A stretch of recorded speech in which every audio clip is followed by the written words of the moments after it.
श्री वृंदावन में एक विरक्त संत रहते थे जिनका नाम था पूज्य श्री सेवादास जी महाराज। श्री सेवादास जी महाराज ने अपने जीवन में किसी भी वस्तु का संग्रह नहीं किया। एक लंगोटी, कमंडल, माला और श्री शालिग्राम जी इतना ही साथ रखते थे। एक छोटी सी कुटिया बना रखी थी जिसमें एक बड़ा सा सुंदर संदूक रखा हुआ था। संत जी बहुत कम ही कुटिया के भीतर बैठकर भजन करते थे। अपना अधिकतम समय वृक्ष के नीचे भजन में व्यतीत करते थे। यदि कोई संत आ जाए तो कुटिया के भीतर उनका आसन लगा देते थे। एक समय वहां एक बदमाश व्यक्ति आया और उसकी दृष्टि कुटिया के भीतर रखी उस सुंदर संदूक पर पड़ी। उसने सोचा कि अवश्य ही महात्मा को कोई खजाना प्राप्त हुआ होगा जिसे यहां छुपा रखा है। महात्मा को धन का क्या काम, मौका पाते ही इसे चुरा लूंगा। एक दिन बाबाजी कुटिया के पीछे भजन कर रहे थे। अवसर पाकर उस चोर ने कुटिया के भीतर प्रवेश किया और संदूक को तोड़ मरोड़ कर खोला। उस संदूक के भीतर एक और छोटी संदूक रखी थी। चोर ने उस संदूक को भी खोल तब देखा कि उसके भीतर भी एक और छोटी संदूक रखी है। ऐसा करते करते उसे कई संदूक प्राप्त हुई और अंत में एक छोटी संदूक उसे प्राप्त हुई। उसने वह संदूक खोली और देखकर बड़ा दुखी हो गया। उसमें केवल मिट्टी रखी थी। अत्यंत दुख में भरकर वह कुटिया के बाहर निकल ही रहा था कि उस समय श्री सेवादास जी वहां पर आ गए। श्री सेवादास जी ने चोर से कहा, तुम इतने दुखी क्यों हो? चोर ने कहा, इतनी सुंदर संदूक में कोई क्या मिट्टी भरकर रखता है? बड़े अजीब महात्मा हो। श्री सेवादास जी बोले, अत्यंत श्रेष्ठ मूल्यवान वस्तु को संदूक में ही रखना तो उचित है। चोर बोला, ये मिट्टी कौन सी मूल्यवान वस्तु है? बाबा बोले, ये कोई साधारण मिट्टी नहीं है, यह तो पवित्र श्री वृंदावन रज है। यहां की रज के प्रताप से अनेक संतों ने भगवान श्री कृष्ण को प्राप्त किया है। यह रज प्राप्त करने के लिए देवता भी ललचाते हैं। यहां की रज को श्री कृष्ण के चरण कमलों का स्पर्श प्राप्त है। श्री कृष्ण ने तो इस रज को अपनी श्रीमुख में रखा है। चोर को बाबा की बात कुछ अधिक समझ नहीं आई और वह कुटिया से बाहर जाने लगा। बाबा ने कहा, सुनो, इतना कष्ट करके खाली हाथ जा रहे हो, मेहनत का फल भी तो तुम्हें मिलना चाहिए।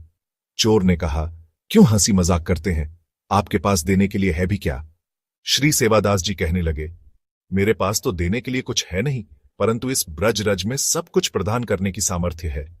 चोर बोला, मिट्टी किसी को भला क्या दे सकती है?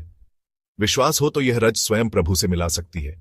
चोरी करना तो तुम्हारा काम धंधा है और महात्मा के यहां से खाली हाथ जाएगा तो यह भी ठीक नहीं। जाते जाते यह प्रसाद लेकर जा। इतना कहकर श्री सेवादास जी ने थोड़ी सी ब्रज रज लेकर उसे चोर के माथे पर लगा दिया। माथे पर रज का स्पर्श होते ही वह चोर भाव में भरकर भगवान के पवित्र नामों का उच्चारण करने लगा, श्री कृष्ण, केशव, गोविंद गोविंद। उसका हृदय निर्मल हो गया और वह महात्मा के चरणों में गिर गया। महात्मा ने उसे हरिनाम जप और संत सेवा का उपदेश देकर उसका जीवन कृष्णमय बना दिया। आइए सुनते हैं अगली भक्तमाल कथा। श्री संप्रदाय के एक महान गुरु भक्त संत हुए हैं, श्री गंगाधराचार्य जी, जिनकी गुरु भक्ति के कारण इनका नाम गुरुदेव ने श्री पाद पद्माचार्य रख दिया था। श्री गंगा जी के तट पर इनके संप्रदाय का आश्रम बना हुआ था और अनेक पर्ण कुटियां बनी हुई थीं।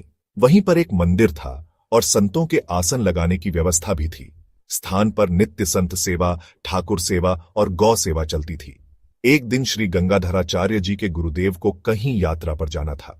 कुछ शिष्यों को छोड़कर अन्य सभी शिष्य कहने लगे, गुरुजी, हमें भी यात्रा पर जाने की इच्छा है। कुछ शिष्य कहने लगे, गुरुजी, आप हमें कभी अपने साथ यात्रा पर नहीं ले गए, हमें भी साथ चलना है। श्री गंगाधराचार्य जी गुरुदेव के अधीन थे। वे कुछ बोले नहीं, शांति से एक जगह पर खड़े थे। अब गुरुजी ने देखा कि सभी शिष्य यात्रा पर चलना चाहते तो हैं, परंतु आश्रम में भगवान, गौ और संत सेवा कौन करेगा और अन्य व्यवस्था कौन देखेगा। गुरुदेव ने श्री गंगाधराचार्य जी को अपने पास बुलाया और कहा, मैं कुछ समय के लिए यात्रा पर जा रहा हूं। आश्रम की संत, गौ और भगवत सेवा का भार अब तुम पर है। श्रद्धापूर्वक आज्ञा का पालन करो, हमें तुम पर पूर्ण विश्वास है। श्री गंगाधराचार्य जी ने प्रणाम किया और कहा, जो आज्ञा गुरुदेव। गुरुदेव जब जाने लगे तब श्री गंगाधराचार्य जी के मुख पर कुछ उदासी उन्हें दिखाई पड़ी। गुरुदेव ने कहा, बेटा, तुम्हारे मुखमंडल पर प्रसन्नता नहीं दिखाई पड़ती, क्या तुम हमारी आज्ञा से प्रसन्न नहीं हो? श्री गंगाधराचार्य जी ने कहा, गुरुदेव भगवान, आपकी आज्ञा शिरोधार्य है, परंतु जब मैं आपकी शरण में आया था तब मैंने यह प्रतिज्ञा की थी कि मैं नित्य ही आपका चरणामृत ग्रहण करूंगा और आपके दर्शन किए बिना कोई अन्य जल ग्रहण नहीं करूंगा। गुरुदेव ने कहा, कोई बात नहीं, श्री गंगा जी को आज से मेरा ही स्वरूप जानकर इनका जल ग्रहण करो और दर्शन करो। गुरु भी पतित को पावन बनाते हैं और गंगा जी भी पतित को पावन बनाती है।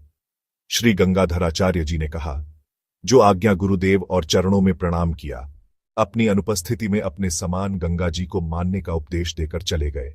गंगाधराचार्य नित्य गुरुवत गंगा जी की उपासना करने लगे। नित्य आश्रम में गौ, संत, ठाकुर सेवा उचित प्रकार से करते थे।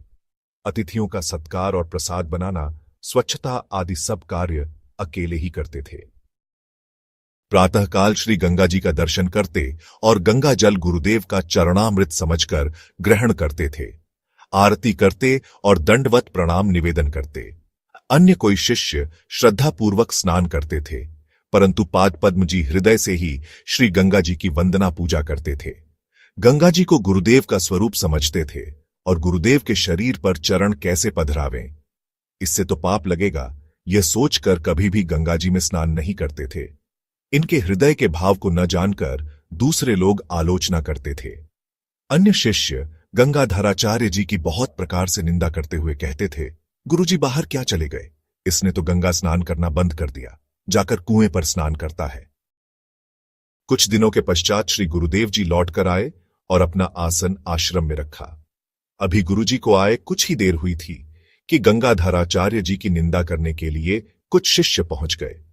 कुछ शिष्य जो आश्रम में ही रुके थे, उन्होंने गुरुजी से कहा, गुरुजी, गंगाधराचार्य जी ने आपके यात्रा पर जाने के बाद गंगा स्नान करना त्याग दिया, बड़ा प्रमादी है यह तो। श्री गुरुदेव कुछ नहीं बोले और श्री गंगाधराचार्य जी भी मौन खड़े रहे। गुरुदेव अच्छी तरह से गंगाधराचार्य जी की गुरुनिष्ठा के विषय में जानते थे, परंतु उन्हें उनकी गुरुभक्ति संसार में प्रकट करनी थी। अगले दिन प्रातःकाल इनकी गुरुवाक्य और गुरुनिष्ठा का परिचय प्रकट करने का निश्चय गुरुदेव ने किया। गुरुदेव ने अपने अन्य शिष्यों सहित गंगाधराचार्य जी को स्नानार्थ श्री गंगा जी की ओर चलने को कहा। गुरुदेव गंगाधराचार्य जी से बोले, बेटा, हम स्नान करने जा रहे हैं, तुम मेरे कमंडल, अछला और लंगोटी लेकर पीछे पीछे चलो। गुरुदेव गंगा जी में स्नान करने उतरे और थोड़ी देर बाद श्री गंगाधराचार्य जी से कहा, हमारा अचला, लंगोटी और कमंडल यहां हमारे पास लेकर आओ। अब गंगाधराचार्य जी धर्म संकट में पड़ गए। वे सोचने लगे, श्री गंगा जी हमारे गुरुदेव का स्वरूप है, गंगा जी में चरण रखना गुरु का अपमान होगा और यहां प्रत्यक्ष गुरुदेव आज्ञा दे रहे हैं।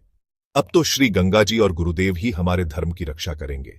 इस गुरुनिष्ठ शिष्य की मर्यादा और गुरु भक्ति की रक्षा करने हेतु श्री गंगा जी ने वहां अनेक विशाल कमल पुष्प उत्पन्न कर दिए। गुरुदेव ने उन कमल पुष्पों पर पैर रखते हुए चलकर शीघ्र अचला, लंगोटी और कमंडल लेकर आने को कहा। उन्हीं पर पैर रखते हुए ये गुरुदेव के समीप दौड़कर गए। श्री गंगाधराचार्य जी का जो प्रभाव गुप्त था, वह उस दिन प्रकट हो गया। इस दिव्य चमत्कार को देखकर सभी के मन में गंगा जी और पाद पद्म जी में अपार श्रद्धा हो गई। गुरुजी ने कहा, बेटा, धन्य है तुम्हारी गुरु भक्ति, जिसके प्रताप से गंगा जी ने यह कमल पुष्प उत्पन्न कर दिए। संसार में आज के पश्चात तुम्हारा नाम पाद पद्माचार्य के नाम से प्रसिद्ध होगा। उसी दिन से गंगाधराचार्य जी का नाम पाद पद्माचार्य पड़ गया। जय श्री राधे। जो भी इन भक्तिमय कहानियों को सुनेगा और प्रचार करेगा, वह निश्चित रूप से धर्म का कार्य करेगा, अपने जीवन में शांति और सौभाग्य पाएगा और भगवान के चरणों के समीप स्थान प्राप्त करेगा। हमारे YouTube चैनल पर आइए और भक्तमाल की दिव्य कथाएं सुनिए। स्वयं श्री कृष्ण और राधा रानी इन पवित्र कथाओं के मुख्य श्रोता हैं। भक्ति से जुड़ें, हरि नाम गुनगाएं। अगर आपको ये कथा अच्छी लगी तो कृपया वीडियो को लाइक करें, चैनल को सब्सक्राइब करें और बेल आइकन दबाएं, ताकि हर नई कथा का आनंद सबसे पहले आप ले सकें। जय श्री कृष्णा, जय श्री राधे।